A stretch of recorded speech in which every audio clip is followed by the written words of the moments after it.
এজন্য আগে পরের হক দিয়া যাবেন। যারা কয়েক ভাই আছেন, বোন বিয়া দিছেন, মা বাবার সম্পত্তি থেকে বোনকে আপনারা হক বুঝাইয়া দেন নাই, বোনের হক বুঝাইয়া দিয়ে হজে যাবেন। যারা কয়েক ভাই আছেন, ভাই মারা গেছে, ভাই বাতি যারা ছোট, ভাইয়ের হকটা বাতিদাদেরকে বুঝাইয়া দিয়া তারপরে হজে যাবেন। তোমরা দিদার চেয়ে কাঁদো তোমরা, হও না নবীর দিওয়ানা। মদিনা মদিনা আশিক মুমিনের ঠিকানা, বলেন মদিনা আশিক মুমিনের। বাবা জালালউদ্দিন সুয়ুতি ৭৫ বার দেখল নবীজি। আপনারা নবী দেখতে চান কি চান না? বলেন তাহলে। জালালউদ্দিন সুয়ুতি ৭৫ বার দেখল নবীজি। হায়রে এতবার দেখিও নবী, এতবার দেখিও নবী, তৃপ্তি তাহার হলো না। মদিনা মদিনা আশিক মুমিনের না, বলেন মদিনা মদিনা। নবীর শ্রেষ্ঠ সাহাবী হযরত আবু বকর সিদ্দিকী, বলেন নবীর শ্রেষ্ঠ হযরত আবু বকর সিদ্দিকী। ভালোবেসে শুইল পাশে, ভালোবেসে শুইল পাশে, যাইয়া দেখো মদিনা মদিনা মদিনা আশিক মুমিনের ঠিকানা, বলেন মদিনা আশিক মুমিনের ঠিকানা। আল্লাহুম্মা সাল্লি মাওলানা মুহাম্মদ ওয়া আলা আলি সাইয়্যিদিনা। লা ইলাহা লা ইলাহা ও লা ইলাহা ইল্লাল্লাহ, ও লা ইলাহা ইল্লাল্লাহ, লা ইলাহা। আল্লাহ আদম হাওয়া বানাইলা, তুমি বেহেশতের মাঝে রাখিলা। কন্যা আদম হাওয়া বানাইলা, তুমি বেহেশতের মাঝে রাখিলা। আবার হেকেমতে গন্ধম খাওয়াইয়া, হেকেমতে ইয়া দুনিয়াতে পাঠাইলা। লা ইলাহা লা ইলাহা।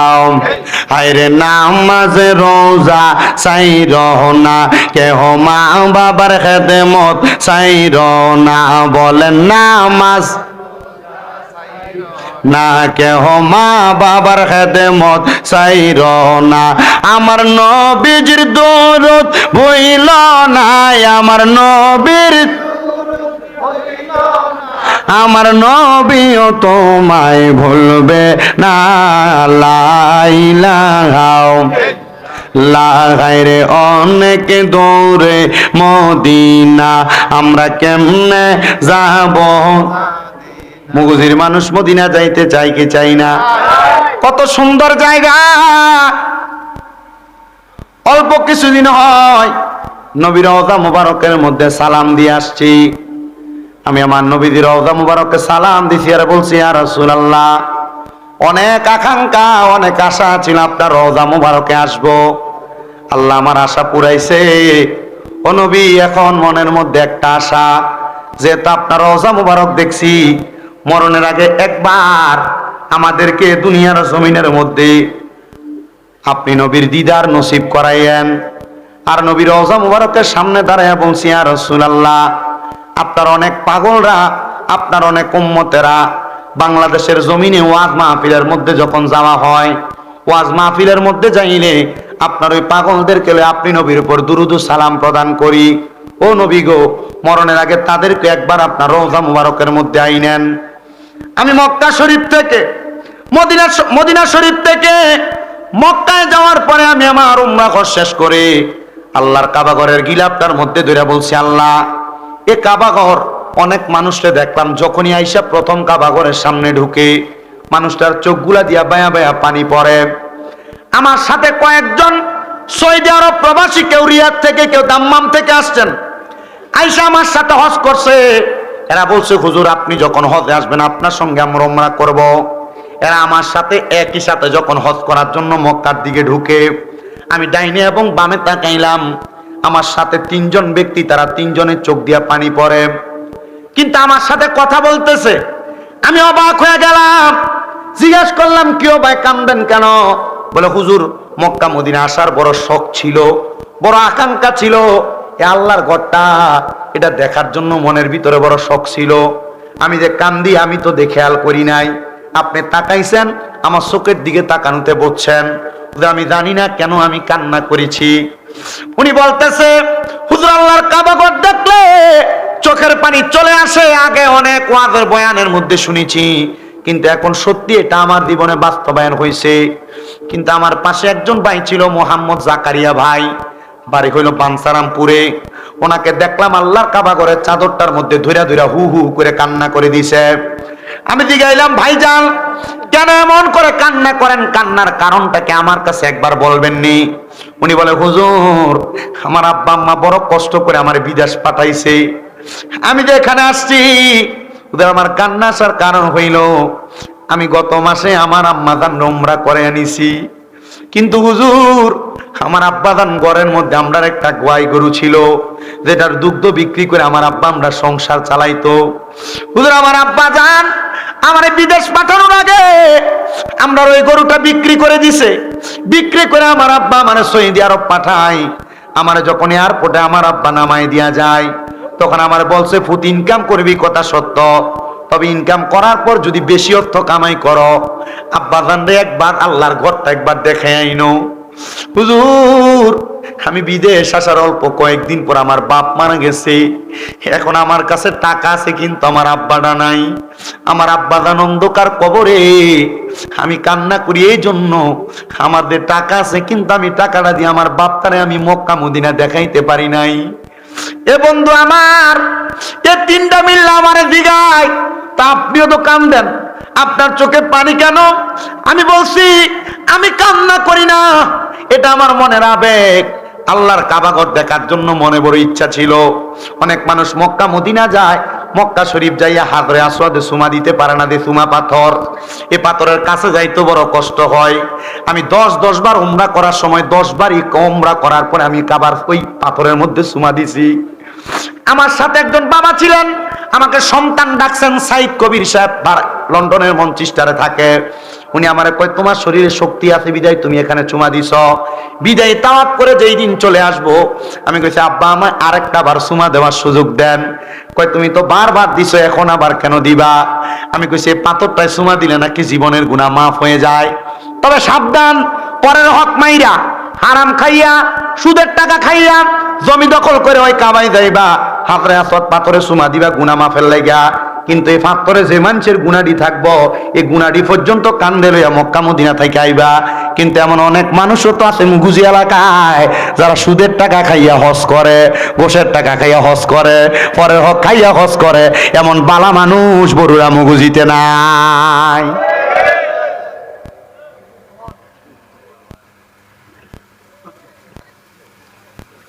দোয়া করে লেছিল আমার লাগে একজনে,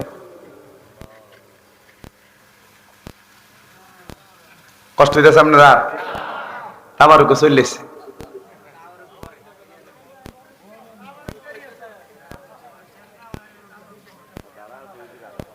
হ্যাঁ রাজি আছেন তো ইনশাল্লাহ? লড়সর কিন্তু করণ যেত না, কালেকশনও শেষ, শুধু ওয়াজ। কি করেন আপনারা? রাজি আছেন তো ইনশাল্লাহ? না আফগানে এই কষ্ট আমি দিতে পারতাম না, কারণ এতটা বইয়ে জায়গা গরম করছে, আবার এই কি ঠান্ডা জায়গা বইব, এমনি আছে এমনি থাক। আচ্ছা বইও, গজল সবসময় হইব। আমি বড় কষ্ট করে আইছি। আমি গত পরশুদিন সিরাজগঞ্জের শাহজাদপুর, ওই যে আপনার প্রায় কাছাকাছি মাহফিল শেষ কইরা রওনা দিয়ে বাইতে সকাল 7:30। আচ্ছা 7:30 দিয়ে ঘুমাইতে গেলে ঘুম হয় কোনরকম কইরা গতকালকে মাহফিলে গেছি। ঘুম এখনো ক্লিয়ার পুড়তাছে না। ওই যে মোটামুটি শুরু হয়েছে, মাহফিল চলতাছে। আর মুগুজি মোটামুটি মাঝখান দিয়ে যে গ্যাপ দিছি, এই মুগুজি কিন্তু এই প্রথম আইছি। আবার বহুত দিন পরে তাও সুহেল ভাই কল দেওয়া। আমি আমার এই ডেটটা খালিও না, আমি ফোন দেওয়া না, আমি কিছু ভাই ডেটটা খালি হয়েছে মাত্র। একটা লোক মিশা কথা কনে ডেট কেটে দিছি। আমি জীবন মানুষের মাহফিল মিস করি না, কিন্তু মিশা কথা আর যদি কথা উগ্র হয় তাহলে আর হেতার লগে আমার সম্পর্ক নেই। পরে কইছি এই ডেটটা আপনি নেবেন, কবুজে আমরা একটু বইয়া জানাইতেছি। পরে জানাই মাহফিলটা কনফার্ম করছি। তা আমি আস্তে আস্তে কথা বইলা চেষ্টা করবো আপনাদের মনোরঞ্জন বলেন, কান সুখ বলেন, আর ওয়াজ হেদায়েত বলেন, সব দিক টাচ করার জন্য। মক্কা মদিনার আবেগ তো প্রকাশ হয়েছে। আবার যখন সুদ ঘুষের কথা কইছি তখন একটা গরম আওয়াজ হয়েছে। তার মানে বোঝা গেছে আপনারা সবাই ভুক্তভোগী, এমন লোক এলাকায় আছে, ঠিক না? আবার এডির কিন্তু সবচাইতে লম্বা লম্বা কথা সাদওয়ানে বলে এডি থাকে। এই কথা কন না কেন? মসজিদের সভাপতি সেক্রেটারি বানাইতেন, কইবেন এডি দিয়ে হাজির, আমার বানা। আমি মসজিদের সিডি দিমু, মসজিদের টাইসটি আমি করে দিমু। আপনারা যদি এটা বানাইছেন, আপনারা যদি টাইসের এসির লোক করে আপনি যদি আরে মসজিদের সভাপতি বানান, আল্লাহর কসম আপনি এটার জন্য আল্লাহর কাছে জবাব দেওয়া লাগবে। আর বর্তমান এলাকার ভিতরে সর্দার মাতাব্বরীর দায়িত্বের ভিতরে যেটি নিয়ে দেয়, এটি এলাকা সুদখোর ঘুষখোর আর হারাম করতে ভালো যদি থাকে এটা আলহামদুলিল্লাহ, কিন্তু খারাপ এ ফুংনা সেঙ্গারে নিয়ে সুদখোর ঘুষকুটিরে নিয়ে বয় সর্দার মাতাব্বরী করবার লাগিয়া তনে তলোয়ানার নাম দিয়া মানুষের কাছ থেকে ঘুষ খেয়ে বিচার করে।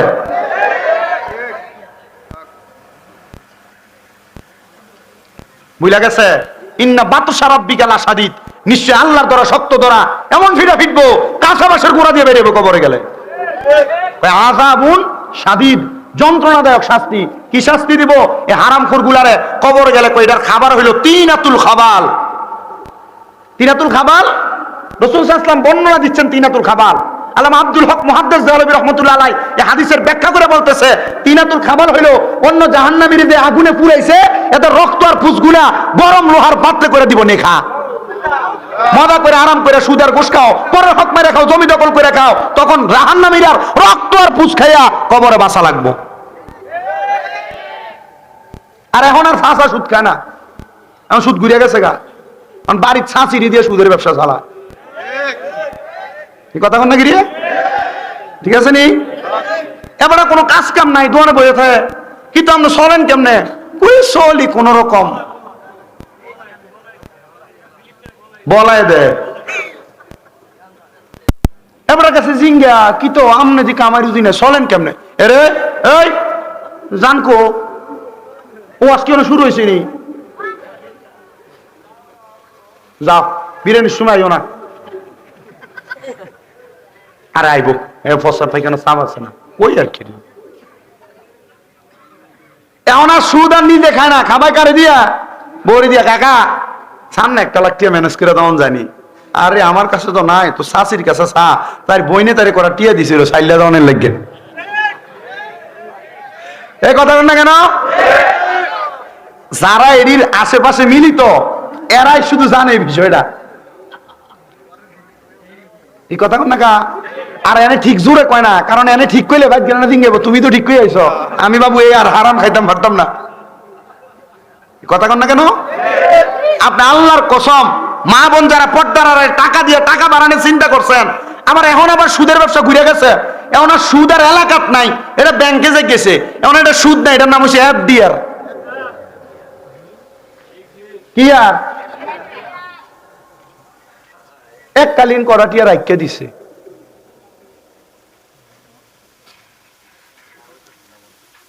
লাভ হয় আপনি মনে করছেন এককালীন রেখে দিচ্ছি জিফুতের নামে বিয়া দন লাগবো, তা হারাম টাকা দিয়া মায়া বিয়া দিবা, আবার এ মাইয়ার নাতির থেকে জানাজা দিব এটা আশা করবা, এ নাতি ভাড়াই আমারই দিব। ঠিক না?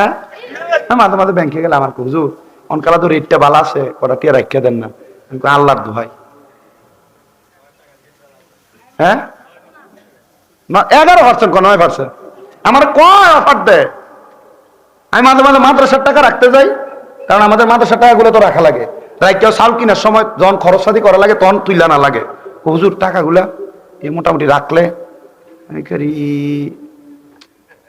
একদিন আমার এক ওস্তাদে জিজ্ঞেসি, মাওলানা আব্দুল মান্নান হুজুর, হুজুর ব্যাংকে যে টাকা রাখে, আপনি সেভিংস অ্যাকাউন্ট করলে আপনার অ্যাকাউন্টে অটোমেটিকলি কিছু টাকা অ্যাড হয়ে যায়, বছর শেষে অটোমেটিকলি অ্যাড হয়ে যায়। বললাম হুজুর এই টাকাগুলো যে অ্যাড হয় এটা কিতা কইরাম? বলছে যে টাকাটা অ্যাড হয় এই টাকাটা তুলবা, তুললা কারো দানের নিয়তে, সাওয়াবের নিয়তে না, কোনো গরিব দুঃখী থাকলে তারা দিয়ে দিবা, কি কারণে দিছো এটা তারা আর বলবা।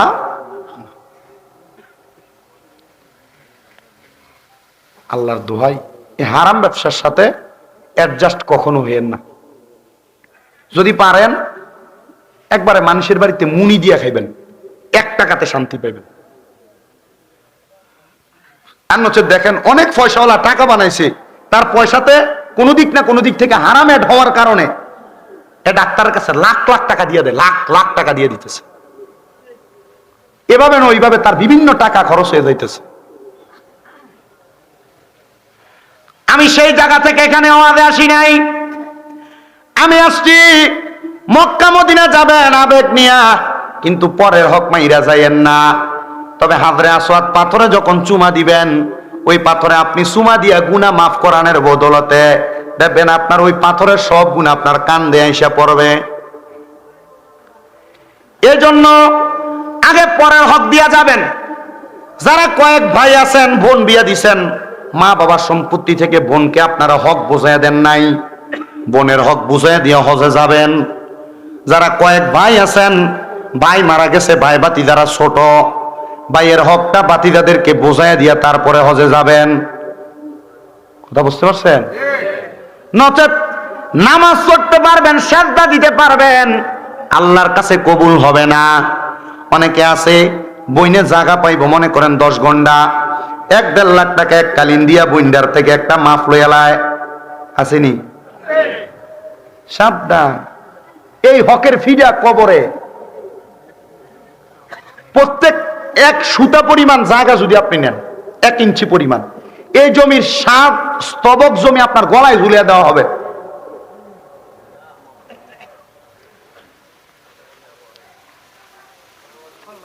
এগুলো আমাদের সমাজে কম নাই। তা আমি তো কোরআন হাদিস কম জানি, মাত্র কামেল ফার্স্ট ইয়ারে পড়ি। আমি যা পড়ি এ পড়ার উপর ভিত্তি করে 2-1টা কথা কই, মানুষে দাওয়াত দেয়, কিন্তু কথাগুলো হয়ে যায় সমাজের একবার মূল জায়গায়।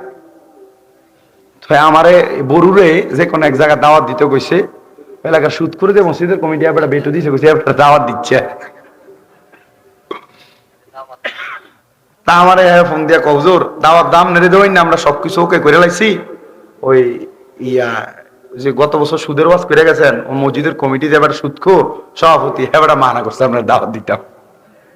আমি আচ্ছা, যে হুজুর সুদের বিপক্ষে কইব, এ হুজুর মনে করেন সুদের কথা কইতো না, এই হুজুরের দাওয়াত দিয়েন। তবে হুজুরের স্টেজে ওঠার আগে কয়ে দিন হুজুর আজকের ওয়াজ দেবো সুদের ওয়াজ। কারণ যদি আপনি সুদখোরের কথা শুনে আমার দাওয়াত না দিয়া অন্য হুজুর দাওয়াত দিয়ে আনবেন, সুদের ওয়াজ করতো না, তখন কিন্তু এইটার লাগে আমনো কিন্তু হাসন লাগবো। আচ্ছা কোন তো আবার ওই জায়গাটার ভিতরে যে বেটা সুদ খাওয়ানোর ওয়াজের ডরে আমার যে ওয়াজটা না করানোর সিস্টেম করছে, আচ্ছা এই জায়গার ভিতরে সুদের ওয়াজ করেন ফরজ হয়ে দাঁড়াইছে না? দেলোয়ার হুজুর এত সুন্দর ওয়াজ করলো, আপনারা কই আছিলেন? আলহামদুলিল্লাহ জানাজাত ছিলেন। হ্যাঁ আমি খবর লইছি, পাশে একটা জানাজা ছিল, একটা লোক মারা গেছে, আলহামদুলিল্লাহ। তো যেই কথায় ছিলাম, প্রশ্ন করছিলাম মক্কা মদিনা যাইতে চান কিনা। ওই মক্কা মদিনা যাইয়া যে আরাম আমি পাই আসছি, আমি চাই আপনারা সবাই আরাম অনুভব করেন। বলে হুজুর কেন? অনেক পাকিস্তানিরা মদিনায় যাইয়া তারা রুম নেয় না, মদিনা শরীফের সামনে পিলারের নিচে নিচে শুয়ে থাকে। কারণ কি? এরা জানে মক্কা মদিনার মধ্যে নামাজ পড়লে মক্কা 1 লক্ষ রাকাতের সওয়াব, মদিনায় 50,000 রাকাতের সওয়াব। আবার বরকতের বেলায় মদিনার মধ্যে আল্লাহ তাআলা ডাবল বরকত দিছে, এটা নবীর হাদিস। সুবহানাল্লাহ পড়েন। ও মুসলমান, ও নবীর উম্মতের দলেরা, কেন মক্কায় যাবেন, কেন মদিনায় যাবেন? লাখ লাখ টাকার সম্পদ আপনি বানায় রাখছেন, আপনি আপনার স্ত্রীরে বড়ির উপরে বড়ি স্বর্ণ বানায় দিয়া রাখছেন, আপনার সম্পদ আপনি আপনার সন্তানকে দিয়া যাবেন। এই সন্তান এই সম্পদকে ভালোভাবে ব্যবহার করবে না। আপনি আপনার সম্পদের একটা কন্যার দিয়ে একটু বিক্রি কইরা হইলো মক্কায় যান, মদিনায় যান, আপনার স্ত্রী যারা পর্দার অন্তরালে মা বোনেরা শুনতেছেন, আমি আমার মা বোনদের কাছে বলবো 10 ভরি স্বর্ণ দিয়া কোনো লাভ হবে না। যদি 2 ভরি স্বর্ণ থাকে, বর্তমান স্বর্ণের বাজারে 1,47,000 টাকা ভরি স্বর্ণের, 1 ভরি স্বর্ণ বিক্রি করো মাত্র 1,25,000-30,000 টাকা হলে মক্কা মদিনা উমরা হতে যাওয়া যায়। 1 ভরি স্বর্ণ বেচা জামাইর হাতে টাকাটা দিয়া আমারে আপনি মক্কা মদিনা পাঠান। এত মজা বাংলাদেশের কথা মনে থাকবে না। অনেক মানুষ তো বিছানায় মাথা লাগে কান্দে, হায়রে জীবনের টাকা কামাই করলাম, পয়সা কামাই করলাম, মক্কা মদিনা এখনো যাইতে পারি নাই। ও বাবারা, আমার সাথে একটু বিনয়া বিনয়া পড়বেন। হয়তো আপনি মক্কা মদিনা যাওয়ার টাকা পয়সা নাই, দেখবেন আপনি ঘুমের ঘরের স্বপ্নে ওই মক্কা মদিনাওয়ালারে দেখা ফালাইছেন। মোহাব্বতে আমার সাথে যারা যারা মক্কা মদিনা যাইতে চান জোরে জোরে পড়েন, দয়াল আল্লাহ দয়া করেন, দয়া মারহাবা রেনে নসিবি করেন মদিনা, লা ইলাহা লাহ লাই লাহ লা লাহ লাইলাহা। হায়রে আমরা বড় ভাগ্যবান, আমরার নবী আল্লাহর মেহমান। আল্লাহ দয়া করে করলেন দান, আল্লাহ দয়া আমরার নবীজি ইমানেরি মান, লা ইলাহা লাহ লা ইলাহা লা ইলাহা ইল্লাল্লাহ মুহাম্মাদুর রাসূলুল্লাহ সাল্লাল্লাহু আলাইহি ওয়াসাল্লাম। আমার মুসলমান ও নবীর উম্মতের দলেরা, এখানে যারা যারা বসলেন, এই ফোরকানিয়া মাদ্রাসা মাঠের মাহফিলটা হয়তো আপনার জন্য আমার জন্য জীবনের শেষ মাহফিল। জীবনের শেষ মাহফিল মনে কইরা নিজের জীবনের গুনাহগুলো মাফ করানোর জন্য মুহাব্বতের আওয়াজে আমার আল্লাহ তাআলার একটু স্মরণ করবেন। বলে হুজুর কেন? কারণ আপনার জীবনে যত গুনাহ আপনি করছেন লুকিয়া লুকিয়া, গোপনে গোপনে গুনাহ করছেন, আপনার গুনার খবর আপনার মা জানে না, আপনার বাবা জানে না, সন্তান সন্ততি বন্ধু বান্ধব কেউ জানে না। এবার আপনারা বলেন, জানে একজন, তিনি কে? ওই আল্লাহর কাছে জীবনের গুনাহগুলা মাফ করানোর জন্য মুহাব্বতের আওয়াজে উচ্চ কণ্ঠে একটু আল্লাহ তাআলার ইসমে জাতের জিকির করবেন। ডাইনে বামে তাকাবেন না, নিজের কলবের দিকে খেয়াল করে আল্লাহ জীবনের গুনাহ মাফ করে দেয়। সবাই মুহাব্বতের আওয়াজে আল্লাহ তাআলার জিকির করেন, আল্লাহ আল্লাহ আল্লাহ আল্লাহ আল্লাহ আল্লাহ আল্লাহ আল্লাহ, দমে দমে জপরে নাম আল্লাহ আল্লাহ, দমে দমে মাশাআল্লাহ,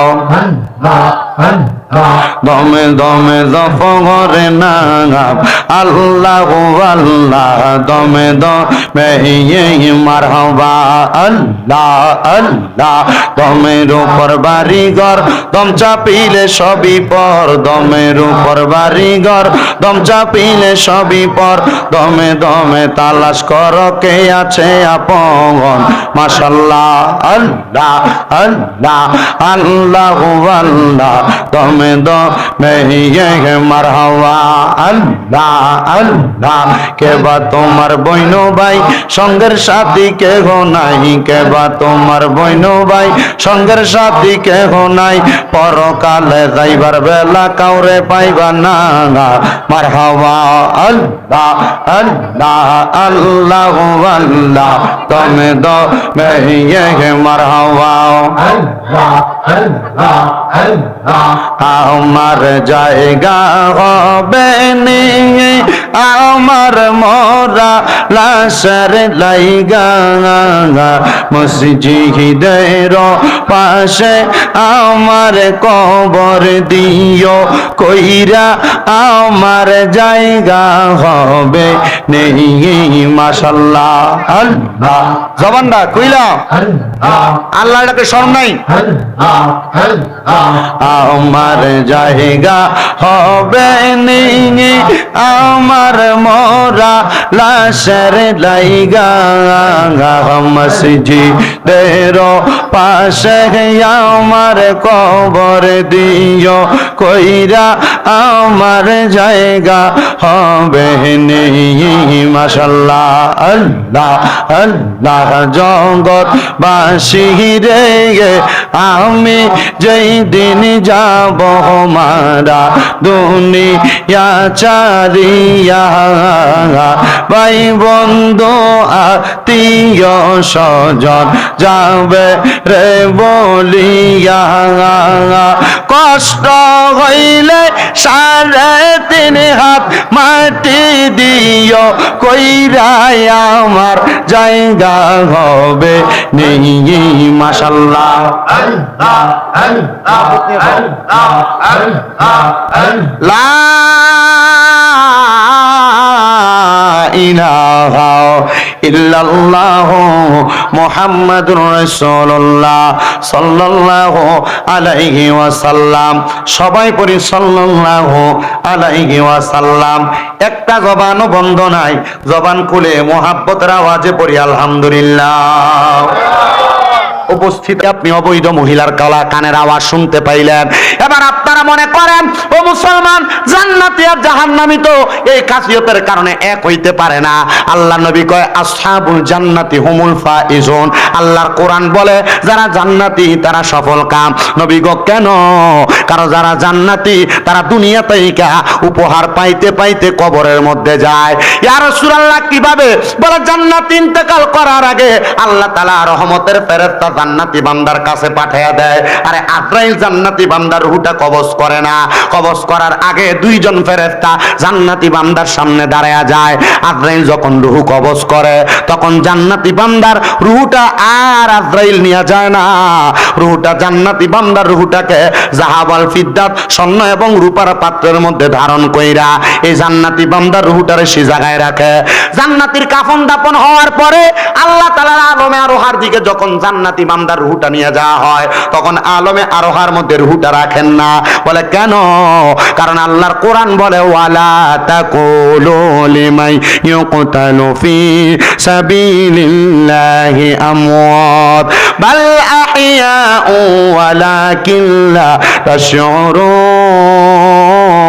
তাশউরুন আল্লাহ না বলছে যারা আল্লাহর রাস্তায় চলে গেছে এরা মরে না বালাহিয়াউন এরা জিন্দা এদেরকে যারা মৃত বলে ওয়ালাকিন লা তাশউরুন এরা নির্বোধ এরা বোকা এরা বোঝে না আপনি যদি নামাজি হন আপনি যদি ভালো কাজ করেওয়ালা হন আপনি মারা যাওয়ার পরে আপনার রূহটা নেওয়া হবে না আপনার রূহটা আপনার মাঝে ফিরিয়ে দেওয়া হবে কারণ ইমানদার যারা মুমিন বান্দা যারা তারা মরে না কারণ তারা দুনিয়ার জমিন থেকে ইন্তেকাল করে বা বিন ফিয়ালের ওজনে স্থানান্তরিত হয় জায়গা পরিবর্তন করে মারহাবা বলেন মারহাবা এরা দুনিয়াতে যেমন সংসার কইরা আনন্দ ফুর্তিতে জীবন কাটায় এরা কবরে যাওয়ার পরে আল্লাহর ইবাদত কইরা আনন্দ ফুর্তিতে জীবন কাটায় এজন্য যারা জান্নাতি তারা দুনিয়াতেও আনন্দ পায় কবরে আনন্দ পায় ও মুসলমান এজন্য দুনিয়াতে চলাফেরা করা অবস্থায় যেন আপনি আনন্দে আরামায়েশে থাকতে পারেন সেইভাবে চলাফেরা করবেন শুনেন আমি আল্লাহর একজন বান্দা হাম্মাদ নামক ওই ব্যক্তির আমি ছোট্ট একটা ওয়াকিয়া কারগুজারি আমি আপনাদেরকে শোনায় দিতে চাই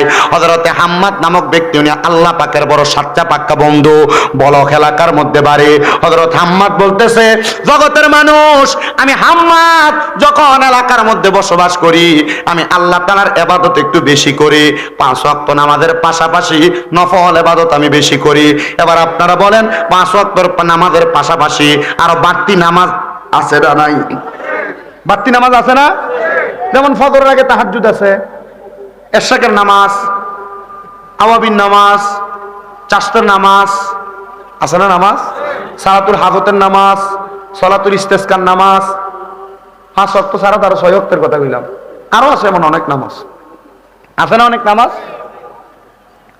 হযরত হাম্মাদ রাহমাতুল্লাহ আলাইহি বলেন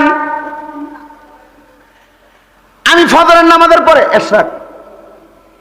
এশরাকের নামাজ আদায় কইরা এশরাকের নামাজ আদায় করার জন্য ফজর থেকে আমি অপেক্ষা করতে লাগলাম বেশি উপরের ক্লাস না মাদ্রাসায় মাত্র মেশকাতুল মাসাবি কিতাবুস সালাত অধ্যায়ের ভিতরে হাদিস শরীফ। নবীজি বলছেন, আমি নবীজি কখনো ফজরের নামাজ আদায় করে সূর্য ওঠার আগ পর্যন্ত ইশরাকের নামাজ না পড়ে উঠতাম। নবীজি বিছানা নামাজের মুসল্লা ত্যাগ করতেন না। সুবহানাল্লাহ কোন? হযরত হাম্মাদ বলে, নবীজির এই আমলটা আমি করতাম। আমি সব সময় ফজরের নামাজ পড়া ইশরাকের নামাজের ওয়াক্ত সময়ের জন্য অপেক্ষা করতাম। হযরত হাম্মাদ বলেন, আমি যখন অপেক্ষা করতে লাগলাম, ওই দিন আমার শরীরটা বড় ক্লান্ত, পরিশ্রান্ত শরীর নিয়ে আমি ইশরাকের নামাজ আর পড়তে পারলাম না। আমি আমার নামাজের মুসল্লাটার মধ্যে ফজরের নামাজের পরে ঘুমায় গেছি। ঘুমানোর পরে হঠাৎ করে আমি দেখতে পাইলাম আমার চোখের সামনে একটা মানুষ দেখা যায়, যে মানুষটার নাভি থেকে মাথা পর্যন্ত বড় ভালো সুন্দর দেখা যায়, কিন্তু মানুষটার নাভি থেকে পায়ের তালু পর্যন্ত আগুন ধাউ ধাউ করে জ্বলতেছে। জোরে কন্যা নাউজুবিল্লাহ। হযরত হাম্মাদ বলে, এমন অপেক্ষা অবস্থা দেখাম আমি হাম্মাদ বড় হতবিলম্ব হইয়া আমি তার কাছে প্রশ্ন করলাম, কিরে আল্লাহর বান্দা, তোমার কেন এমন অবস্থা যে তোমার শরীরের নাভি থেকে মাথা পর্যন্ত বড় ভালো, নাভি থেকে পায়ের তালু পর্যন্ত আগুন ধাউ ধাউ করে জ্বলতেছে? হাম্মাদ ডাক দিয়া কয়, আমি তারা প্রশ্ন করার সাথে সাথে সে আমাকে জবাব দিয়েছে, হুজুর, আমি দুনিয়ার জমিনের মধ্য থেকে যখন ইন্তেকাল করে কবরে চলে আসি, আমার স্ত্রীর গর্ভের মধ্যে একটা সন্তান ছিল, যে সন্তান কন্যা সন্তান। আমি ইন্তেকাল করার পরে ওই মেয়েটা দুনিয়াতে জন্মগ্রহণ করেছে।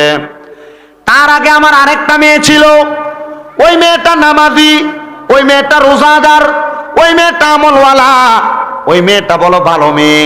হুজুর, আমার ওই মেয়েটা ভালো হওয়ার কারণে আল্লাহ তাআলা আমার একটু অংশ আরামদায়ক বানাইছে, কিন্তু আমার যেই মেয়েটারে আমার স্ত্রীর গর্ভে রাইখা আমি ইন্তেকাল করেছি, আমি ইন্তেকাল করার পরে আল্লাহ তাআলা আমার নাভি থেকে পায়ের তালু পর্যন্ত একবারে দাউ দাউ করে আগুন জ্বালাইতেছে। কারণ আমার ওই মেয়েটা জন্মগ্রহণ করার পরে আমার স্ত্রী মাইয়াটারে ভালো করে মানুষ করে নাই, মানে পর্দা করায় নাই, নামাজি বানায় নাই, নেককার বানায় নাই। হুজুর, আল্লাহ তাআলা নাকি আমারে নাভি থেকে পায়ের তালু পর্যন্ত ওই মাইয়ার কারণে আযাব দিচ্ছে, আর যেই মাইয়াটা ভালা ওই মাইয়াটার কারণ নাভি থেকে মাথার তালু পর্যন্ত আল্লাহ তাআলা আমারে আরামদায়ক বানিয়ে দিছে। এবার আল্লাহর ওলি বলেন, আমি সাথে সাথে নামাজটা ত্যাগ করলাম, আমি নামাজ পড়লাম না। আমি ইশরাকের নামাজ ওই দিন বাদ রাইখা ইশরাকের নামাজ পড়ার আগে ওই বেরিয়ে তালাশ করতে গেলাম। সে আর কেউ না, আমাদের এলাকার একজন মানুষ, যে এলাকাটা হলো বলক এলাকা। আমি তার এলাকার মধ্যে যাইয়া তার ঘরটা তালাশ করলাম। ঘরটা তালাশ কইরা বাহির কইরা ডাক দিয়ে বললাম, আসসালামু আলাইকুম ওয়া রাহমাতুল্লাহ। সালাম দেওয়ার পর আমারে কোনো জবাব দেয় নাই, উল্টা তাদের ঘরের বাসি যে পানি আছে ওই পানিগুলো আমার উপরে ছেইরা মারছে। মারার পর দেখলাম একটা মাইয়া কেমন জানি এলোমেলো অবস্থায় বাহিরে আইসা কয়, সালাম দেন কেন, কারণ কি, আমাকে জবাব দেন। ওই মাইয়া আমার কাছে এমন কথা বইলা আমার শরীরের উপর নোংরা পানি ফেলে দিছে। আমি রাগান্বিত হইয়া মাইয়ার সঙ্গে কোনো কথা বলতে চাইলাম না। এবার আমি আবার ঘরের দরজায় সালাম দিয়া দেখলাম কোনো ভালা মানুষ ঘরে আসেনি। আবার সালাম দিলাম, আসসালামু আলাইকুম ওয়া রাহমাতুল্লাহ। দেখলাম ঘরের মধ্য থেকে একটা জবাব আসে, ওয়া আলাইকুম আসসালাম ওয়া রাহমাতুল্লাহি ওয়া বারাকাতুহু। আমি জিজ্ঞাসা করলাম, ঘরের মধ্যে কে আছেন? বলে, বাহিরে যাকে দেখতেছেন আমি তার বোন। বলে, আপনি কি আমার একটু কথা শুনতে পারবেন? বলে, হ্যাঁ। বলে, আপনার আব্বা ইন্তেকাল করেছে, কথাটা সত্য? হ্যাঁ, আমার আব্বা ইন্তেকাল করেছে। বলে, ইন্তেকাল করার পরে আপনার আব্বা কোথায় আছে আপনি কি জানেন নাকি? বলে, না না না, আমি আমার আব্বার খবরটা এখনো ভালো করে জানি না। বলে, কেন জানেন না? বলে, না জানার কারণ হইল আমার আব্বা তো মারা গেছে, কবরের খবর সম্পর্কে আমরা কোনো কিছুই জানি না। বলে, তাহলে শুনেন, আপনার আব্বা কবরে কেমন আছে? কেমন আছে বলেন? বলে, আপনার আব্বার নাভি থেকে মাথার তালু পর্যন্ত সুন্দর আছে, ভালো আছে, কিন্তু আপনার আব্বার নাভি থেকে পায়ের তালু পর্যন্ত আগুনের মধ্যে জ্বলতাছে। বলে, কারণ কি? বলে, কারণ হইল আপনার বাহিরে থাকা বোনটা। বলে, কেন? এই বোন তো আমার আব্বারে কোনোদিন দেখে নাই, আমার আব্বা এই বোনটাকে মায়ের গর্ভে রেখে ইন্তেকাল করেছে। বলে হ্যাঁ, ওই বোনটা আপনার মতো নামাজি হয় নাই, আপনার মতো শালীন হয় নাই, আপনার মতো পর্দাওয়ালা হয় নাই, আপনার মতো আদবওয়ালা হয় নাই। এই জন্য এই বোনটা বেপর্দা হওয়ার কারণে, অশালীন হওয়ার কারণে আল্লাহ তাআলা আপনার আব্বার কবরে আযাব দিয়ে দিয়েছে। ওই মাইয়াটার সাথে সাথে আল্লামা হাম্মাদ নামক ব্যক্তিটা কদমের মধ্যে জড়ায়া ধরে বলছে, হুজুর আমি আমার আব্বা জানলে কোনোদিন দেখি নাই, কিন্তু আমার আব্বা জান নাকি আমি এই মাইয়ার জন্য জাহান্নামের আগুনে জ্বলতাছে। হুজুর গো, আপনি আমারে একটু অনুমতি দেন, আমারে সবক প্রদান করেন, তালিম প্রদান করেন, আমার আব্বা জান কেমনে মুক্তি পাবে। ডাক দিয়ে কয়, শোনো, তুমি যদি তোমার আব্বাকে কবরের মধ্যে শান্তিতে রাখতে চাও, তাহলে তুমি এখন থেকে নামাজি হয়ে যাও, পর্দাওয়ালা হয়ে যাও, আমার কাছ থেকে তালিম প্রদান করো। তুমি এখন তালিম নিয়া তুমি তোমার জীবনটাকে পরিবর্তন করো। ও মাইয়া বলেন, আমি আমার জীবনকে পরিবর্তন করতে লাগলাম, আমি হুজুরের কথা মোতাবেক পর্দা করতে লাগলাম, অশালীন ভাবে আমি আর চলি না, আমি নামাজ পড়তে লাগলাম, ইবাদত করতে লাগলাম। কিন্তু আমার হুজুরে বললাম, হুজুর আমি যে আজকে আমাকে পরিবর্তন করে নামাজি হয়ে গেলাম, আমার আব্বার কবরে কি খবর একবার আপনি বলেন না। হুজুর ডাক দিয়া কয়, মা তোমার আব্বাকে ওই দিন দেখার পরে আর আমি স্বপ্নে দেখি নাই। মনে রাখবেন মুসলমান, যদি কখনো আপনার মা, আপনার বাবা আপনার স্বপ্নে দেখা দেয়, দাদা দাদি স্বপ্নে দেখা দেয়, মনে করবেন তারা কবরে বড় খারাপ ভাবে আছে, কবরের অবস্থা বেশি ভালো না। এজন্য মাঝে মাঝে তাদের জন্য যে একটু দোয়া করবেন। কথা বুঝতে পারছেন? স্বপ্নে যদি মা বাবাকে দেখেন, দাদা দাদিকে দেখেন, বা আত্মীয় স্বজনকে স্বপ্ন দেখেন, কি করবেন? এদের জন্য দোয়া করবেন, পারলে কবর জিয়ারত করবেন, কোরআন শরীফ পড়ে দোয়া করবেন। কারণ কি? কারণ এরা কবরে কষ্ট থাকলেই আত্মীয় স্বজনদেরকে সাক্ষাৎ দেয়। ইবনে সিরিনের স্বপ্নের তাবির পড়ে দেখলাম যে আসলে কথা সত্য।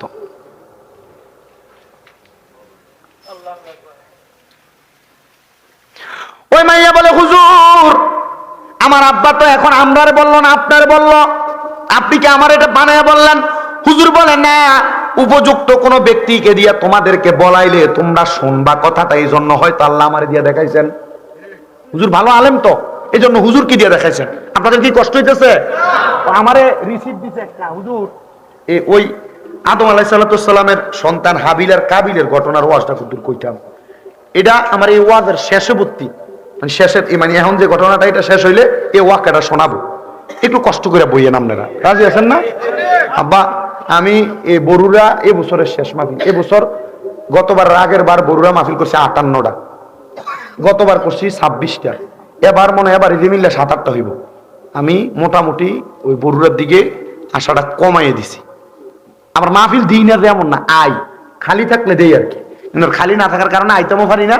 কারণ বরুড়া চান্দিনা এলাকার মাহফিলের ডেটটি হয় 1 মাস আগে, 17 দিন 20 দিন আগে।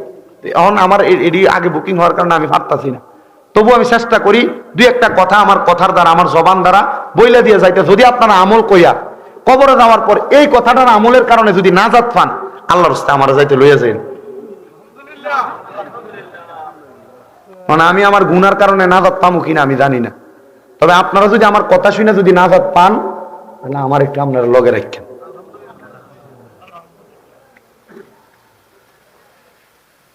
আপনারা এখন যারা আছেন সবাই বাসকারা লোক, কারণ যারা যায় রাইতে 12টা বাজে না, যারা ঘুমাইন না এরা চলে গেছে।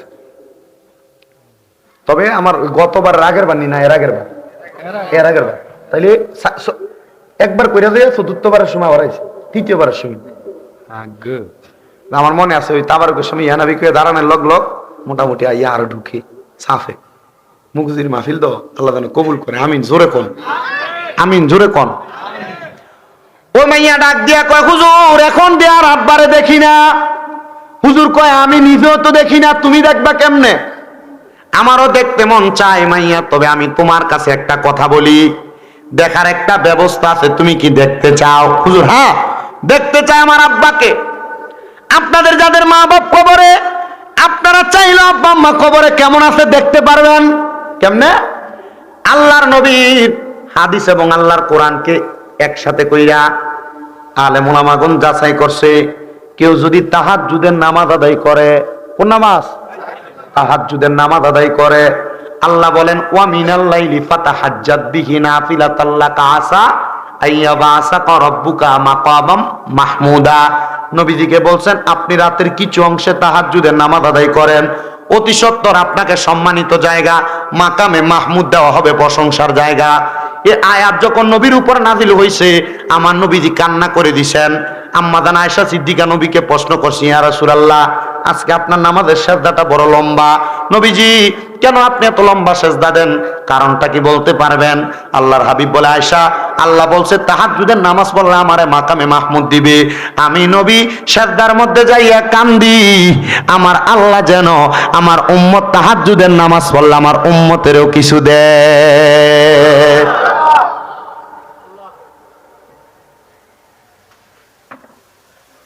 আম পাতায় জাম পাতায় কত পানি ঝরে, তোমার শেষ বিদায়ের গোসল দিব বরুই পাতার জলে। ওরে শেষ বিদায়ে দয়াল নবী আইব রে। নবী আসবে কবরে কেন? বিসমিল্লাহি আসবি বিদায় রসুলের কাছে দেওয়া হয়েছে। ওরে শেষ বিদায়ে দয়াল নবী আইব রে, ও প্রাণের নবী গো, তুমি ধীরে ধীরে ফিরে ফিরে চাইও রে। তোমায় ডাক দিলে বলার প্রাণে চাইও রে, মাওলা ডাক দিলে শেখের দিকে চাইও রে, ও প্রাণের মাওলা রে, তুমি ধীরে ধীরে ফিরে ফিরে চাইও রে। আমার বিয়ার যাত্রী আমি চারিজনারে দেখি, আমদার ঘরে নামাই দিয়া দিবে আমায় ফাঁকি। মৃত্যুর খাটটা কিন্তু 4 জন ব্যক্তি কান্দে লই বাসে কয়, আমার বিয়ার যাত্রী আমি চারিজনারে দেখি, আমদার ঘরে নামাই দিয়া দিব আমায় ফাঁকি। হায়রে ওই কবরে নূরের নবী আইব রে, কন্যা ওই আইব রে, ও মাবুদ মাওলা রে, তুমি ধীরে ধীরে ফিরে ফিরে চাইও রে। তোমায় ডাক দিলে শেখের দিকে চাইও রে, বলেন ডাক দিলে চাইও রে, ও পানের মুর্শিদ রে, তুমি ধীরে ধীরে ফিরে ফিরে চাইও রে। চাঁদের রাইতে আইসো গো মুর্শিদ চাঁদের বাহার, তোমার গলায় দেব আমরা প্রেমের একটা হার। তোমার আত্মাতে আত্মা মিশাইয়া রাই করে, তোমার আত্মাতে আত্মা মিশাইয়া রাই করে, ও পানের মুর্শিদ রে, তুমি ধীরে ধীরে ফিরে ফিরে চাইও রে। মুসলমান ও মুখুজি মধ্যপাড়ার যুবক, ও মুখুজি মধ্যপাড়ার পর্দার অন্তরালের আমার মা বোনেরা, একটু মনোযোগটা লাগে বয়ানটা শোনার চেষ্টা করো। আল্লাহর বান্দা মুহাম্মদ, আল্লাহর বান্দা দুনিয়ার জমিনের মধ্যে গুনাহ করতে করতে জীবন বেকার করেছে, গুনাহ মাফের কোনো মাধ্যম দেখে না। আমি বলবো 5 ওয়াক্ত নামাজের পাশাপাশি তাহাজ্জুদের নামাজ পড়ো। আম্মা জান আয়েশা সিদ্দিকারে নবী কয়, আমি আল্লাহর কাছে কাঁদছি, আল্লাহ যেন আমার উম্মত তাহাজ্জুদ পড়লে কোনো কিছু দান করে। আমার আল্লাহ জিবরাইলের মাধ্যমে জানিয়ে দিছে, আমার উম্মত যদি তাহাজ্জুদের নামাজ পড়ে আমি আল্লাহর কাছে কিছু চাই, আমি আল্লাহ উম্মতের মনের আশা পূরণ করব। ব্যবসা করেন বরকত হয় না, তাহাজ্জুদ পড়েন বরকত পাবেন। কামাই রুজিতে বরকত নাই, তাহাজ্জুদ পড়েন বরকত পাবেন। আপনি আপনার কঠিন অসুস্থতায় রোগে ভুগতেছেন, তাহাজ্জুদ পড়েন বরকত পাবেন। আপনার মাইয়া ভালো জায়গায় বিয়ে দিতে পারেন না, তাহাজ্জুদ পড়েন বরকত পাবেন। কঠিন রোগ বিমার থেকে শেফা হয় না, তাহাজ্জুদ পড়েন বরকত পাবেন। বিপদ আপদ কাটে না, তাহাজ্জুদ পড়েন বরকত পাবেন। এজন্য সবার কাছে আবদার, বিদেশ যাওয়ার চেষ্টা করে পারে না, তাহাজ্জুদ পড়েন বরকত পাওয়া যাবেন। এবার ওই মাইয়া বলে, হুজুর তাহাজ্জুদ পড়লে পাবো? মাইয়া কয়, আমি হুজুরের তালিম মোতাবেক আমি একটানা 7 দিন পর্যন্ত তাহাজ্জুদের নামাজ পড়ছি। বলেন কয় দিন? তাহাজ্জুদের নামাজ পড়া আমি আমার আল্লাহ তাআলার কাছে কান্নাকাটি করলাম। কিন্তু আমি কান্না করলাম আমার আব্বা জানলে তো আমি আর দেখি না।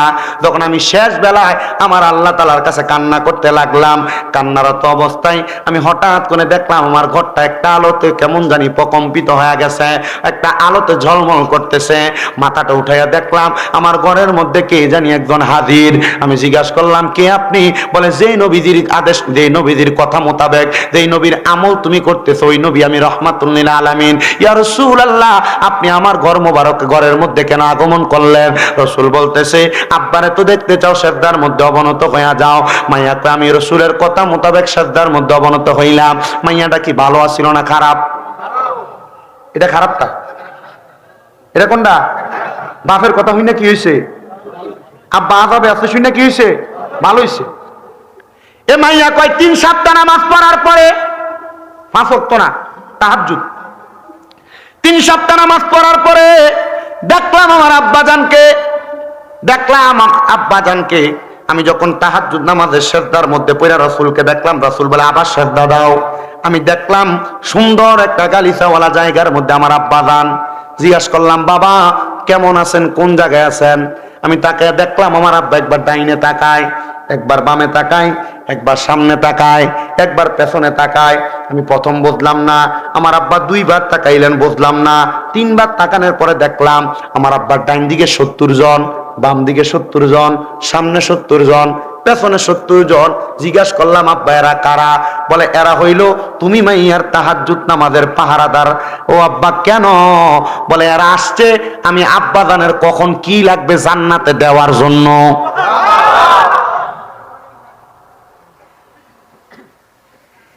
এ মাইয়াই জান্নাতের কারণ, মাইয়াই আবার জাহান্নামের কারণ।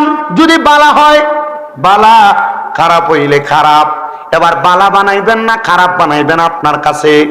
তবে বৈবাহিক জীবনে যদি কোনো মাইয়া খারাপ হয়ে যায়, ও মাইয়াটার কারণে সংসারটা জাহান্নাম হয়ে যায়। তবে মেয়েরা বৈবাহিক জীবনে খারাপ হওয়ার কারণ আছে কয়েকটা। 1 নাম্বার মেয়েদের মা, 2 নাম্বার যে মেয়ে বিয়ে বৈশা যে জামাইয়ের কাছে আসছে ওই জামাই জিনা ব্যভিচার, 3 নাম্বার ওই মেয়েটার সঙ্গে শ্বশুর শাশুড়ির খারাপ ব্যবহার। এবার বলেন বিয়ে করে আসার পরে একটা মেয়ে খারাপ হওয়ার কারণ কয়টা? 3টা। কয়টা?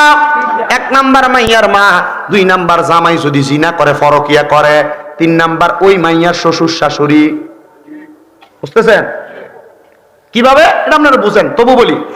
মাইয়ার মা যদি মাইয়াকে কান পরা দেয়, কোন কুবুদ্ধি দেয়, ওই মাইয়া মার কথা মোতাবেক জামাইকে আন্ডারে রাখার জন্য বিভিন্ন রকমের বিশৃঙ্খলা তৈরি করে, তখন ওই মাইয়াটার সংসারটা খারাপ হয়ে যায়। আবার অনেক ভালা মাইয়া কোন ঘরের মধ্যে আইসা ওই ঘরটার খারাপ তখন বানায় যখন মাইয়া দেখে তার স্বামী অন্য কোনো মহিলার সাথে সম্পৃক্ত, অন্য কোনো মহিলার সঙ্গে কথা বলে, অন্য কোনো মহিলার সঙ্গে পরকিয়া করে। আমরা শুধু মহিলাদেরকে দোষ দিলে হবে না, মাঝে মাঝে নিজের দোষও তালাশ করা লাগবে। এই কথা বলেন না কেন? আপনি কেমন বেড়া, আপনি আপনার বউয়ের সামনে আপনি আপনার বাবির ফাঁকের প্রশংসা করেন, আরে নিজের বউয়ের তরকারিতে লবণ বেশি হইল বাবিরটারে খারাপ পেয়ে নিজেরটারে ভালো কইবেন, তখন দেখবেন বউ পরের বার তরকারি রাঁধতে হিসাব করে রানবো। কথা বলেন না কেন? আপনি জামাই বদ কাজ করবেন, আপনার বউ ভালো থাকবে, এটা হইতেই পারে না। আপনি মোবাইলের মাধ্যমে পরকীয়ায় লিপ্ত, আপনার বউ আপনার সঙ্গে সুন্দর ব্যবহার করবে না। আপনি আপনার পার্শ্ববর্তী ঘরের ভাবিদের সাথে সুন্দর ইটিস পিটিস কথা বলতেছেন, আপনার বউ আপনার সাথে ভালো ব্যবহার করবে না। এ ব্যাপারে বড় সাবধান, বড় সাবধান, বড় সাবধান, বড় সাবধান। গত পরশুদিনও আমাকে একটা ছেলে কুমিল্লার চান্দিনার আমারে কল দিছে, হুজুর আপনি আমাদের এলাকায় মাহফিল করছেন, আমি বিদেশে আছি হুজুর, আমি বিয়ে কইরা আসার আগে আমার একটা সন্তান দুনিয়াতে জন্ম নিছিল, কিন্তু হুজুর বিদেশে আসছি আমার সন্তান এবং স্ত্রীর জন্য আমি কষ্ট করি হুজুর, আমার বউটা আমার বাচ্চাটাকে ফালাইয়া দিয়ে চলে গেছে হুজুর, বউয়ের জন্য কান্দি না, বিয়ে করলে আমার বউ হবে কিন্তু আমার সন্তানের কি হবে? আমার বউকে একটাবার এটা চিন্তা করলো না। আমি বলবো বাবা এটার কারণ অন্য কোনো কিছু না, তুমি যদি তোমার জীবনটাকে সুন্দর করে তোমার স্ত্রীর সঙ্গে সাজাইতে চাও, যদি তোমার কোনো অবৈধ সম্পর্ক অথবা তোমার যদি কোনো খারাপ সম্পর্ক থাকে অথবা চলাফেরার মধ্যে কোনো ডিস্টার্ব থাকে, তুমি এটা পরিবর্তন করো। অনেক মহিলারা স্বামী সিগারেট খাওয়ার কারণে সংসারে অশান্তি তৈরি করে। এ আব্বা সিগারেট খাওয়ানোর মুহের মধ্যে গুয়ের গন্ধ চাইতে বেশি দুর্গন্ধ কয়, এটা আপনারা জানেন কিনা জানি না, আমার এটা নিজের পরীক্ষা করা হয়ে গেছে। আমি একবার মাহফিলে যাওয়ার সময় ওই হবিগঞ্জের বাহুবল এক বেটারে তুলছিলাম, বেটা ক্যামেরা ট্যামেরা করে, তবে আলহামদুলিল্লাহ আমার এনে ক্যামেরাম্যান আমার মনে হয় না যে একটু সিগারেট খাবি না আছে। দেখে এক বেটা আছে কামেল ফাস সবাই কো প্রাইমারি স্কুলের শিক্ষক, এদের হুজুর যেটা কামেল ফাস, কিন্তু আইয়া পরে মাহফিলে আই আর কি মোহাব্বত করে আলেমরা ভিডিও করবার লাগে। আরেকটা তো সাংবাদিক বেটা কো কাকা কো আছে, এনে আছে মোটামুটি ইসমাইল। এবার আরেকটা আছে আমার লগে তৌকির, আল্লাহ রহমতুল্লাহ হাতে বিশ্ব আনার কারিগর, দুনিয়ার জমিনের বহুত কিছুতে বাদ দিছে, কিন্তু আলহামদুলিল্লাহ তারা পরিবারের যে কোনো একজন আমার কাছে কইছে হুজুর আপনার ওয়াজে কেউ হেদায়েত অকার না উঠতে হয়েছে, একটা সিগারেটও খায় না এখন আলহামদুলিল্লাহ। কি দোয়া করেন না কেন? আলহামদুলিল্লাহ কোন জোরে।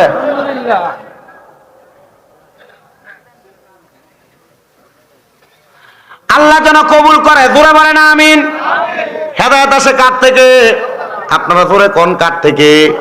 আমি একটা কথা চিন্তা করি, সিগারেট কুট্টির মাহফিলে যাওয়ার সময় বেড়ারে গাড়িতে উঠাইছিলাম, আমি আমার ড্রাইভারের সন্দেহ করতেছি। ড্রাইভারে কইলাম রে এই অনকালা যেটা আছে জানা আবার অনকালাটা ঠিক আছে। আমি ড্রাইভারে কইলাম ও আপনি সিগারেট খাইছেন? গাড়ি দুইটা আমি খুব চেতাচ্ছি, এই ওরা গাড়িতে সিগারেট খেয়ে উঠছ, দুর্গন্ধ হয়ে গেছে গাড়িটা, গুয়ের গন্ধ চাইতে খারাপ। আমার লোক একটি কসম টসম কাটতে লাগতেছে, হুজুর আল্লাহর দয়া আমরা খাইছি না। তারপর আমি বুঝছি নতুন একজন আছে, কাকা আপনি কি সিগারেট খাইছেন? হ্যাঁ হ্যাঁ আর কয় না, মুখ দিয়ে আর হ্যাঁ কয় না। হুজুর ইয়া ওই মুখে আমি আবার স্প্রে করে ফেলছি, ইয়া করছি। এবার ড্রাইভারে তো চিন্তা করতে দোষটা তার উপরে পড়বো। এক হুজুর এক গাড়ি থেকে স্প্রে মুখে মারছে, হেরগন্ধ থেকে মুখের থেকে আইতাছে, এত দুর্গন্ধ। আমি চিন্তা করি যেগুলো সিগারেট খায় এরা বউদের রাত্রবেলা খাট থেকে লাঠি দিয়ে ফেলা দেয় না, এটা এদের বড় সৌভাগ্য।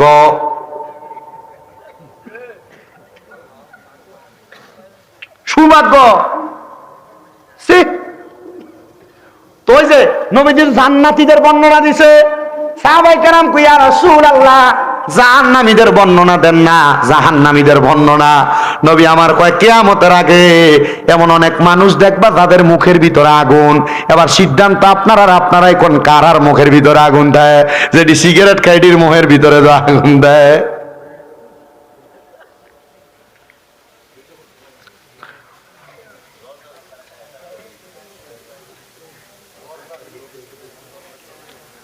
আপনার কষ্ট হইতেছে?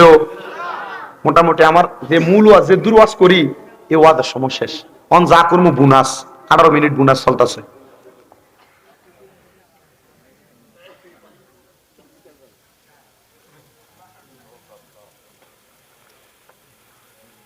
ধন্যবাদ, আপনারা কষ্ট আর করেন না, কারণ আমরা সবাই বয়স্ক মানুষ, এই গুণা যদি আর দিও পরে এদিকে আন্দোলনে আর পারতাম না।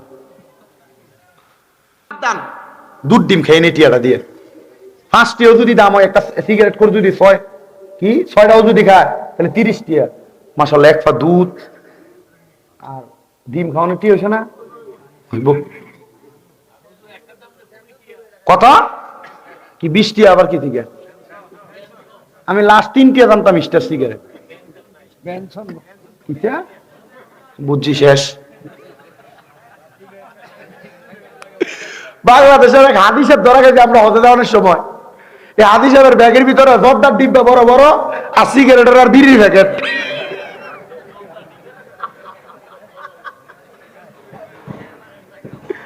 কি দেরি আমি করে দিলাম কাকু, এবার বইয়ে রয়েছে যে আমি দেখলাম যে বেড়ার আর বেড়ার যে মোয়াল্লিম এবার আর বেড়ার লয়ে তা না, মোয়াল্লিমে আমরা আগে মানা করে দিছি জনেরই না।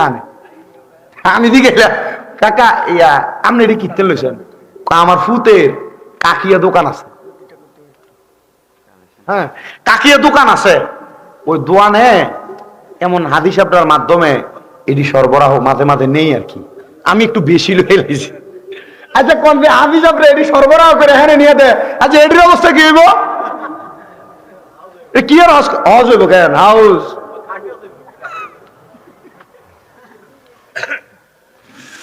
আল্লাহ তাআলা আমাদেরকে বোঝার তৌফিক দান করে, জোরে বলেন আমিন। তাহলে একটা সংসারে মেয়েরা যদি অশান্তির কারণ হয়, কয় কারণে? 1 নাম্বার মেয়ের মা, বললাম আপনাদেরকে। 2 নাম্বার মেয়ের জামাই। আপনার বউ যে সংসারে অশান্তি করতেছে, এই অশান্তির কোনো কারণের মধ্যে আপনি জামাই পড়েন কিনা আপনি আগে দেখবেন। সিগারেট খান কিনা দেখবেন, অন্য কোনো মহিলার সঙ্গে অবৈধ সম্পর্ক আছে কিনা দেখবেন, আপনার সংসার চালানোর দিক দিয়া কোনো অবহেলা আছে কিনা দেখবেন। যদি এমন কোনো অবহেলা থাকে মনে করবেন আপনি এটার জন্য দায়ী। আর 3 নাম্বার কারণ হইল, কোন মেয়েদেরকে যদি তার শ্বশুর শাশুড়ি মাইয়ার নজরে না দেখে তখন অশান্তি তৈরি হয়। কথা বুঝছেন? আপনি আপনার বাড়িতে একটা মেয়ে বিয়ে করে আনছেন, আপনি চান আপনার মেয়েটা তার শ্বশুর বাড়িতে যাইয়া ভালো থাকুক, শান্তিতে থাকুক, কাজ কম করুক, কিন্তু ফুতের বোর্ডারে আপনি রং ফিরা বদুল্লার মতো খাটান। কি আজব নিয়ম! এজন্য পৃথিবীতে যখন হত্যাকাণ্ড হয়েছিল এটার কারণ ছিল মেয়েরা। কারণ ছিল কারা? মেয়েদেরকে আমি অবহেলা করছি না, মেয়েরা সম্মানিত, ইসলাম তাদেরকে যথেষ্ট মর্যাদা দিছে। বলে হুজুর কেমনে হত্যাকাণ্ডটা হয়েছে একটু বলেন না।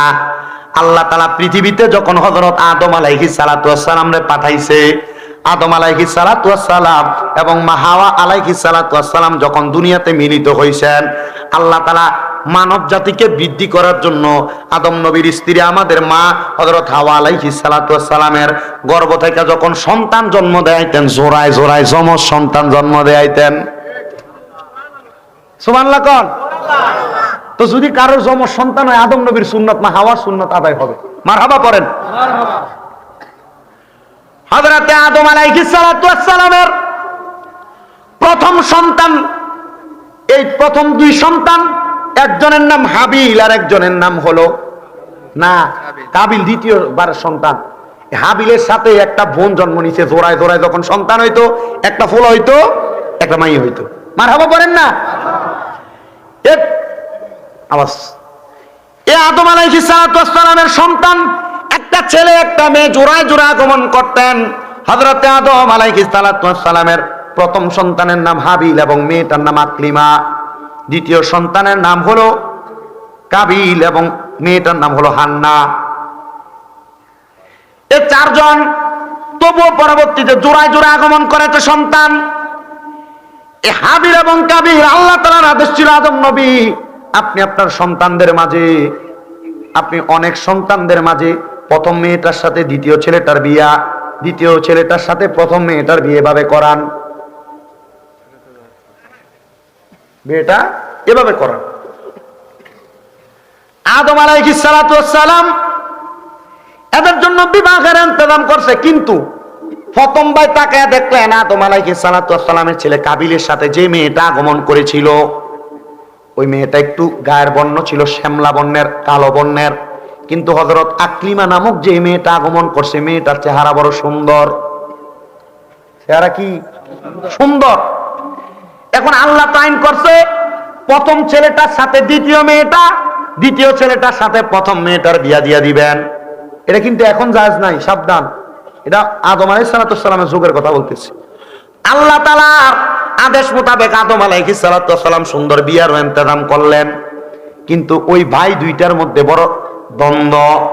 কারণ কি? কারণ যে ভাই কাবিল উনি চায় না উনি ওনার কালো বোনটাকে বিয়ে করতে, আর ওরটা ভাই যেটা সুন্দর উনি চায় না কালো বোনটা বিয়ে করতে, উনি চায় সুন্দরটারে করতে। এখন এটার মাঝে 2 ভাইয়ের মাঝে বড় দ্বন্দ্ব। আল্লাহ তাআলা আদেশ করে দিয়েছেন 2 ভাইয়ের কাছে, তোমরা তাড়াতাড়ি আল্লাহর রাস্তার মধ্যে কোরবানি করো। ওই যে কোরবানির ওয়াজও এখানে চলে আসে, কোরবানি করো, কিন্তু দ্বন্দ্বটা কারে লইয়া? বেড়া না বেডি লইয়া? মহিলা লইয়া দ্বন্দ্ব। কোরবানি করো, যার কোরবানি কবুল করা হবে ওই ব্যক্তিটা দুনিয়ার জমিনের মধ্যে থাকা অবস্থায়, ওই ব্যক্তিটা দুনিয়ার জমিনের মধ্যে সবচাইতে সফল কাম হবে এবং ওই সুন্দর বোনটাকে বিয়ে করবে। মুসলমান ও নবীর উম্মতের দলেরা, এবার যখন আল্লাহ তাআলার দরবারে যখন 2টা করে দুম্বা কোরবানি করা হয়, এগুলা কাইটা 2টা পাহাড়ের উপর যখন রেখে দেওয়া হইল, এই 2টা পাহাড়ের মধ্যে রেখে দেওয়ার কারণে আল্লাহ তাআলার উপর থেকে আসমান থেকে ঠাড়া যেমন মারে, এমন আগুনের ঝিলিকা ইসা একটারে জ্বালাইয়া দিছে। মানে যেটারে জ্বালাইছে এটা আল্লাহ কবুল করছে, যেটা জ্বালায় নাই এটারে কবুল করে নাই। এটা করার কারণে এবার যে ভাই এটা কবুল করছে ওই ভাই তো সুন্দরটাকে বিবাহ করবে। এবার চিন্তা করলেন সুন্দরটাকে বিবাহ করতে তাকে দেওয়া যাবে না। এবার ওই এক ভাই আরেক ভাইকে যখন হত্যা করলেন, এই জায়গার ভিতরে যখন আল্লাহ কবুল করে নিছে তবু আর মানে না বিচার, হত্যা করে ফেলছে একজন আরেকজন ভাইকে। হত্যা করার কারণে এই পৃথিবীতে প্রথম হত্যাকাণ্ড তখন থেকে চালু হয়েছে। ওই হত্যাকাণ্ডের পরে এরা দুনিয়ার জমিনের মধ্যে যে মানুষ আপনারা মারি দেন, ওইখান থেকে কিন্তু জারি হয়েছে এই হত্যাকাণ্ড। পৃথিবীতে রক্ত হানাহানির কারণে বড় খারাপ অবস্থা থাকার কারণে তখন এক ভাইয়ের লাশটা পড়ে থাকছে, আল্লাহ তাআলা কুদরতি ভাবে কাক নাজিল করছে আসমান থেকে। কাক, ওই কাকটা নাজিল হইয়া, চিল পাখি নাজিল হইয়া তাদের পাও ধরা ঢাকনা দিয়া একজন ভাইয়ের লাশটাকে দাফন করে ফেলাইছেন। মুসলমান, অনেক লম্বা ঘটনা, বেশি লম্বা আমি করতে চাই না, শুধু এতটুকু বুঝাইতে চাই নারীটাকে ভালোভাবে রাখেন। আপনার ঘরের বউ হোক, আপনার মা হোক, আপনার স্ত্রী হোক, আপনার বোন হোক, ঠিকভাবে রাখলে এটার থেকে আপনি ঠিক জিনিস আশা করবেন, খারাপ ভাবে রাখলে আপনি খারাপ জিনিস আশা করবেন। শুধু মহিলাদেরকে দোষ দিলে চলবে না। মা বোন ভালো, মা বোন ভালো, মা বোন ভালো। পুরুষদের জন্য আল্লাহ তাআলা মহিলাদের কাছে শান্তির জায়গা রেখেছেন। এত শান্তি আপনি দুনিয়ার কোথায় গেলে পাবেন না। আপনি আপনার স্ত্রীর কাছে যে প্রশান্তি অনুভব করবেন, তবুও তো আপনি এই প্রশান্তি অনুভব করার পরে আবার পরের দিন সকালবেলা বেরিয়ে ঘুমমুর করে খিচ্ছালাম কি? আল্লাহ তাআলা জান্নাতের মজা, জান্নাতের স্বাদ আপনার স্ত্রীর মাঝে আপনার দিয়ে দিছে, অস্বীকার করতে পারবেন? আমি বুঝি না সামান্য বিষয় নিয়ে কে সময় কেমন ঘুরুম করে খিচ্ছালা।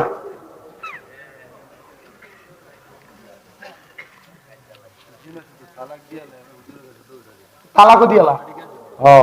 আমার কাছে হাজীগঞ্জ থেকে এক মহিলা হুজুর আমার জামাই তো আমার অন্যায়ের কারণে তালাক দিচ্ছে। আমি অন্যায়টা কিতা?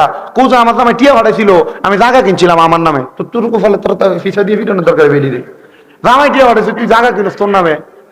হুজুর আরো কুদুর করছিলাম, আমার মার নামে আধা ঘন্টা কিনছি। আর ওই শ্বশুর শাশুড়িটি কেমন ব্যাগ কল, যে জামাই টাকা দিয়ে তুই কেমনে চলস? শরম লাগে না?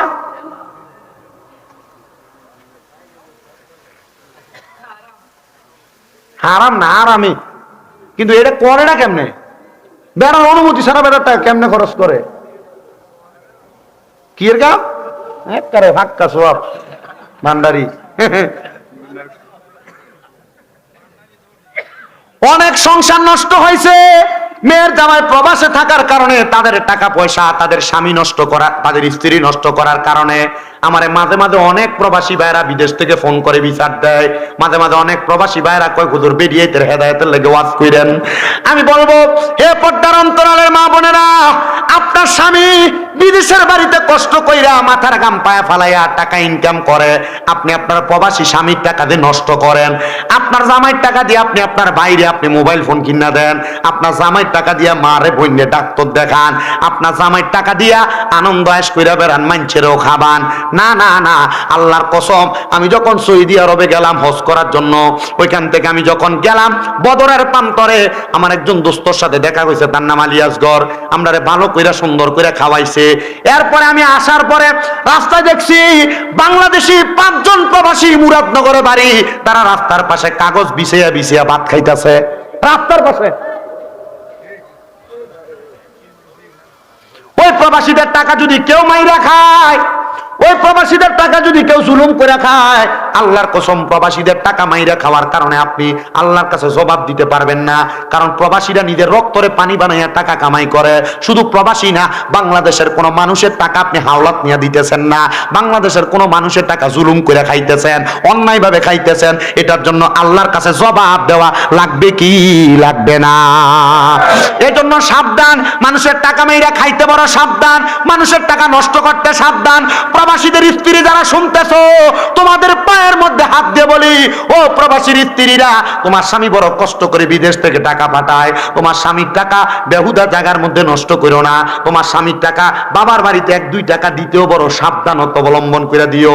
কারণ জামাই রক্ত পানি করে, মাথার গাম পায়ে ফালায়। এই জামাইয়ের টাকা যদি বাবার বাড়িতে পাচার করে দাও, বাইকে দিয়া দাও, বোনকে দিয়া দাও, এই টাকা দেওয়ার কারণে তোমার স্বামী যদিও না জানে, এটার জন্য তোমার স্বামীর কাছে কবরের মধ্যে তুমি জবাব দেওয়া লাগবে, জবাব দেওয়া লাগবে, জবাব জবাব দেওয়া লাগবে।